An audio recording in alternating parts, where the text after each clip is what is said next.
నమస్కారం అయ్యా. నమస్తే శంకరయ్య, ఏంటి ఇలా వచ్చావు? ఏమీ లేదండి అయ్యా, అమ్మాయి గారికి పుట్టింటి నుంచి సారి పంపించారు. ఓహో అలాగా.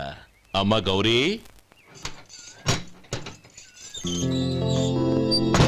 ఏంటి బావగారు పిలిచారు? నమస్కారం అమ్మా. ఏం లేదమ్మా, అయ్యగారు మీకోసం సారి పంపించారు. ఈ లిస్టు ప్రకారం అన్ని సరిగ్గా ఉన్నా లేవో చూసుకోండి.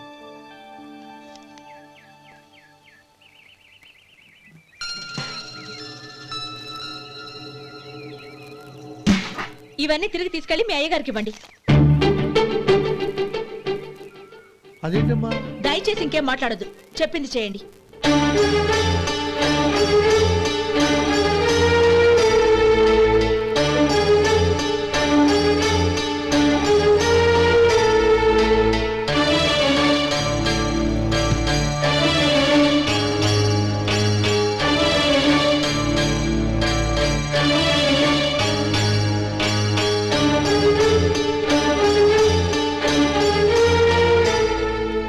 ఏంటి గౌరీ నువ్వు చేసిన పని? మీ నాన్నగారు అంత ప్రేమగా పంపిస్తే తిరిగి పంపించేశావు. ఆయన ఏమనుకుంటారు? ఏమనుకుంటే నాకేంటండి? ఎవరికైనా ఏదైనా పంపించేటప్పుడు వాళ్ళ స్టేటస్ కి తగ్గట్టుగా పంపించాలి. నాకు పంపించాల్సిన వస్తువులు అవి. ఆ మాత్రం ఇంగిత జ్ఞానం లేకుండా పంపితే నేనెందుకు తీసుకోవాలి?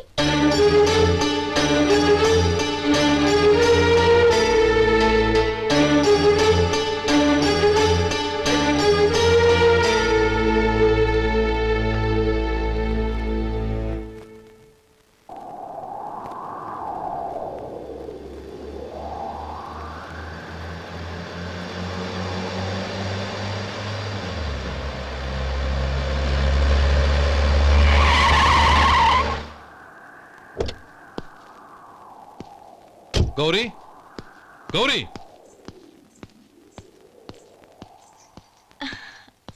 రండి నాన్న. ఏంటమ్మా నువ్వు చేసిన పని? నేనేం చేశాను? ఇంకా ఏం చేయాలమ్మా? నేను ప్రేమగా సారి పంపిస్తే తిరిగి పంపించేస్తావా? నీకు పంపిన వాటిలో ఏమైనా తక్కువ ఉంటే నాకు చెప్పాలి కానీ అలా తిరిగి పంపించేయటం ఏంటి? ఏదీ తక్కువ కాలేదు నాన్న, కావాల్సినవన్నీ ఉన్నాయి. కానీ ఉండకూడదు కూడా ఒకటి ఉంది. ఏంటమ్మా అది? ప్రతి వస్తువు మీద నా పేరు. అందులో తప్పేముంది? నాన్న, ఎప్పుడైతే నేను ఇంట్లో కోడలిగా అడుగు పెట్టానో అప్పుడే వీళ్లలో మనిషిని అయిపోయాను. మీరు పంపిన వస్తువులు ఇక్కడుంటే అవి చూసినప్పుడల్లా వాటి మీద నా పేరు కనపడి ఇది నీది అని గుర్తు చేసి నన్ను పరాయిదాన్ని చేస్తాయి. అది కాదమ్మా. ఇంకేమీ చెప్పకండి నాన్న. పాలలాంటి ఈ ఇంట్లో నన్ను పంచదారలా కలిసిపోనివ్వండి. 10 కాలాల పాటు నన్ను తీయగా బతకనివ్వండి. I'm very happy with what I have here. దయచేసి ఇంకేమీ పంపడానికి ప్రయత్నించకండి ప్లీజ్. కూతురుగా మీ కోరిక తీర్చలేకపోయినందుకు నన్ను క్షమించండి నాన్న. ఈ ఇంటి కోడలిగా నా బాధ్యత నెరవేర్చేలా దీవించండి.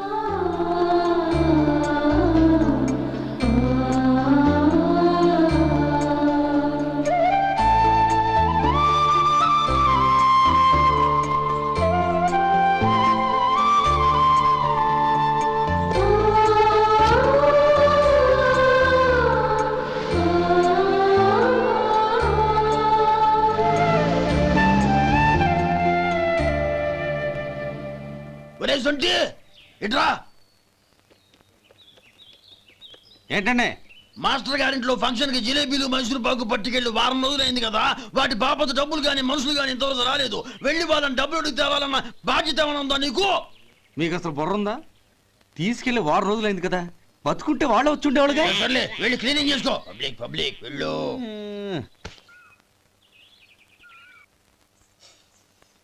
మా అమ్మగారు నన్ను ఆశీర్వదించండి. అయ్యో, ఏమిటమ్మా ఇది? శుభమా అంటూ శ్రావణ శుక్రవారం పూట ఎవరైనా సుమంగళికి నమస్కరించి ఆశీర్వాదం తీసుకోవాలి కానీ నాకు కదమ్మా. మా అమ్మగారు, నుదుటిన బొట్టు మెళ్ళో సూత్రం ఉంటేనే సుమంగళి ఎవరు? మనసులో మంగళకరమైన ఆలోచనలున్న వాళ్లే సుమంగళవుతారు. 3 తరాలు చూసిన మీకంటే సుమంగళ ఎవరుంటారు చెప్పండి? మీరొక్కసారి నన్ను దీవిస్తే 100 ఏళ్లు నేను పసుపు కుంకాలతో చల్లగా ఉంటాను. నన్ను ఆశీర్వదించండి.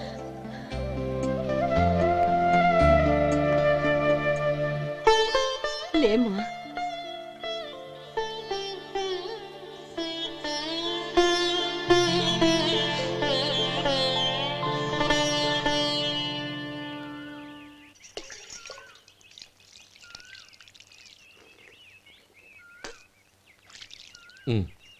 తుడుచుకోండి. గౌరీ వంటలు అదరగొట్టేశావు. థ్యాంక్స్ అండి. రే ఇలాంటి భోజనం తిని చాలా కాలం అయిందిరా. రసం బ్రహ్మాండం. అనయ్య నువ్వు వేసుకున్నావా? వేసుకోవడం ఏంటి, 2 చెంబులు గడగడ తాగిసా. బ్రేవ్ వదినా అన్ని వంటలు అద్దరిపోయాయి. అమ్మా కూరల్లో మసాలా పొడి వేసావా లేక మసాలా నూరి వేసావా? నూరే వేశాను బావగారు. అది అందుకే అంత రుచిగా ఉంది. నేను చెప్పేగా. కానివ్వండి.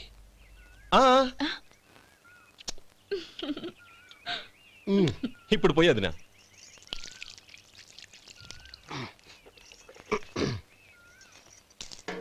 అనయ్య ఏమండి మరిది గారు, నా వంట గురించి మీరేం చెప్పలేదే? దోసకాయ పచ్చడి చాలా బాగుందండి. తన్ని నన్ని తానని నన్ని. థ్యాంక్స్ వదినా. తీసుకోండి.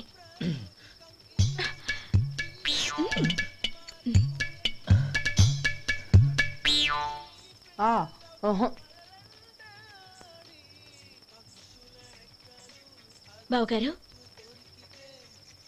తీసుకోండి. అమ్మా నన్ను క్షమించమ్మా. అవే మాటలు బావగారు. పై కనకపోయినా నీ గురించి మనసులో అనుకున్నానమ్మా. అది తప్పేగా.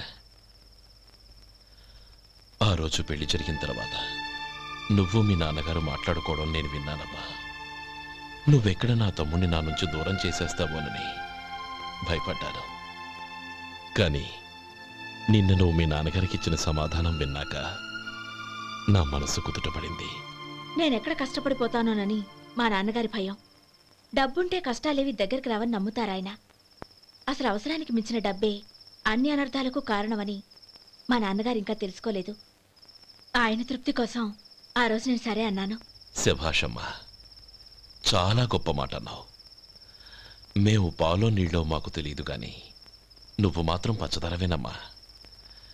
నువ్వు మా ఇంటి కోడలిగా రావడం నిజంగా మా అందరి అదృష్టం. నిజమమ్మా. ఆ అదృష్టం మీది కాదు బావగారు, నాది. నేనెక్కడ బాధపడతానోనని నేను చేసిన రుచి పచిలేని కూరల్ని చాలా గొప్పగా ఉన్నాయని పొగిడారే, అది మీ అందరి సంస్కారం. అబ్బే అదేం లేదమ్మా, బానే ఉన్నాయే. ఆవంటే నేను తిన్నాను బావగారు, ఎందులోనూ ఉప్పు లేదు. మీరు సరే, మీ రెండో తమ్ముడు గారు ఇంకో మెట్టు పైకెళ్ళి దోసకాయ పచ్చడి చాలా బాగుందన్నారు. నిజమేగా? అసలు ఈరోజు నేను దోసకాయ పచ్చడే చేయలేదు బావగారు.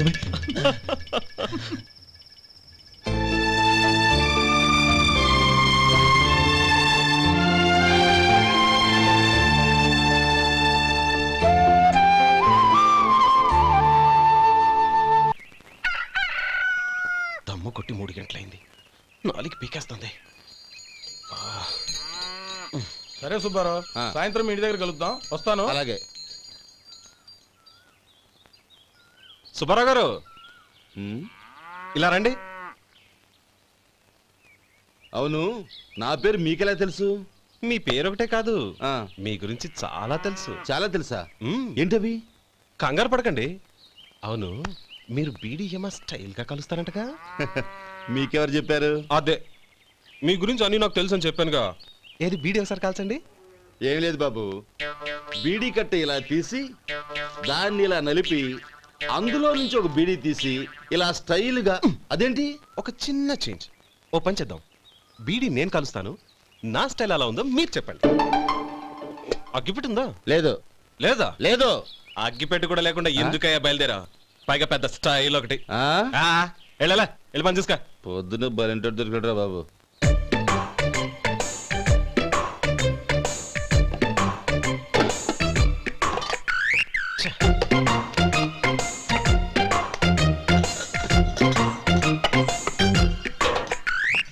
ఏంటి వెతుకుతున్నావు?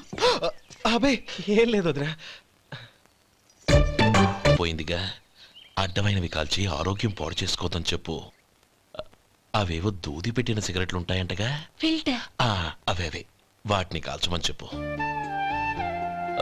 ఇదిగో నేను చెప్పినట్టు చెప్పుకో.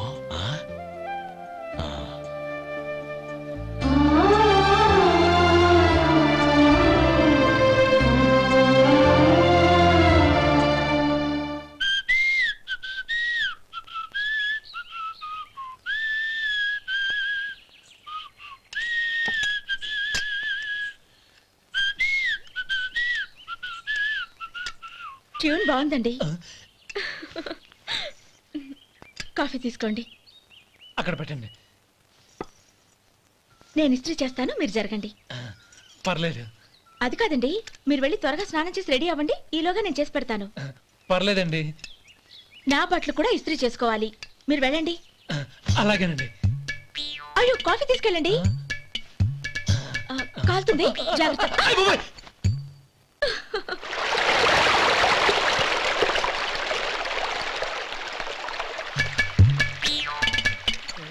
ఏమండి, నా బట్టలు అక్కడున్నాయి, తీసుకెళ్ళండి. అయ్యో, అదేంటండి ఆ బట్టలు వేసుకున్న బయటకు వెళ్తారు? అయ్యో, చాలా అసహ్యంగా ఉంటుందే.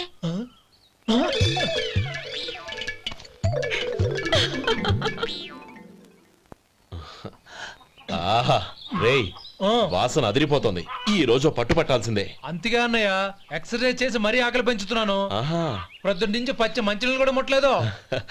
రే సొంటే, లరా. ఏంటి? రారా. రే పాపం వాణ్ణి కూడా పోంచమందావా? అలాగే అన్నయ్య. ఏంటి ఏంట్రా ఈ మధ్య కనపడటం మానేసావు? ఇదరా అక్కడి నుంచి నన్ను పిలిచింది. అసలు నేను అర్జెంట్ పని తెలుస్తుంటే నీకు అంతర్చడి పని ఏంట్రా? మీలాగా నాకేం పని పాట లేదనుకుంటున్నారా? ఇలా చెట్టు కింద కూర్చో సొల్లు కబుర్లు చెప్పుకోవడానికి. టూరింగ్ టాకీస్ లో టైటానిక్ ఇంగ్లీష్ పిక్చర్ వచ్చింది, చూడ్డానికి వెళ్తున్నాను. అనవసరంగా నా టైం అంతా వేస్ట్ చేశారు. అసలు మీరు టైటానిక్ సినిమా గురించి విన్నారా? వెళ్ళలేదురా. వినాలయ్యా. ఊరికే ఎప్పుడు చూసినా గులేబా కావాలి కదా, ప్రమిళార్జున యుద్ధం సినిమాలు చూడటం కాదు. నాలాగా ఇంగ్లీష్ సినిమాలు చూసి జనరల్ నాలెడ్జ్ ఇంప్రూవ్ చేసుకోవాలయ్యా. వస్తా. సినిమా చూసి కచ్చెత్తాలే. అనయా, వదిన వంటలు అద్దరు కొట్టేసింది. కోడి జాయింట్, చేపల పులుసు, మటన్ కుర్మా, కోడి గుడ్లు, చికెన్ బిర్యానీ, మసాలా బాగా దట్టించుంటారే. రేయ్, అవన్నీ నీకెందుకురా? ఏదో ఇంగ్లీష్ సినిమాకి వెళ్ళాలనో? ఏ ఇంగ్లీష్ సినిమా అన్నా? పెద్ద ఇంగ్లీష్ సినిమా. మన ఆదు సుబ్బారావు గారు తెలుగులో మూగమరుతులను ఎప్పుడో తీశారు. దాన్ని తిరిగేసి టైటానిక్ అని తీశారు. కాకపోతే అందులో గోదావరి, ఇందులో సముద్రం, అందులో పడవ, ఇందులో ఓడ, అంతే. మరేదో జనరల్ నాలెడ్జ్ ఇంప్రూవ్మెంట్ అన్నా? అబ్బే, అది లేని వాళ్ళకు, మనలాంటి వాళ్ళకి ఎందుకు? అంతేనంటావా? అయ్యో అయ్యో అయ్యో, భోజనం రెడీ, రండి. వస్తున్నాడు వదరా. చాలమ్మా. వదినా, మీ పిల్ల అందరికీ పన్నీరు చెల్లింది నేనే వదినా. వదినా, వినడానికి ఎంత హాయిగా ఉంది. ఇదిగో ఇంకో చికెన్ పీస్ వేసుకో. ఏ వదినా, మా వదిన బంగారు వదినా.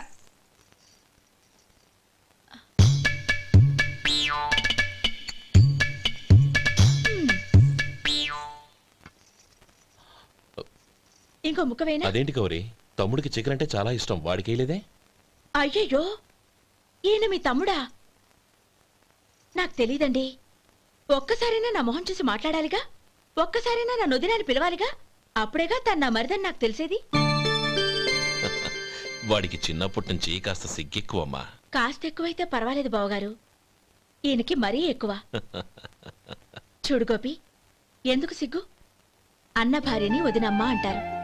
అంటే వదిన అమ్మతో సమానమన్నమాట. అమ్మని చూసి ఎవరైనా సిగ్గుపడతారా?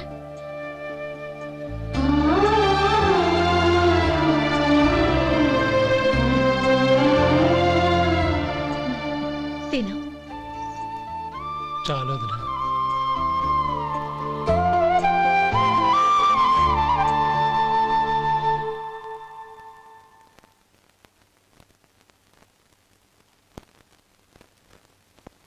హ్యాపీ బర్త్డే రా మనవడా.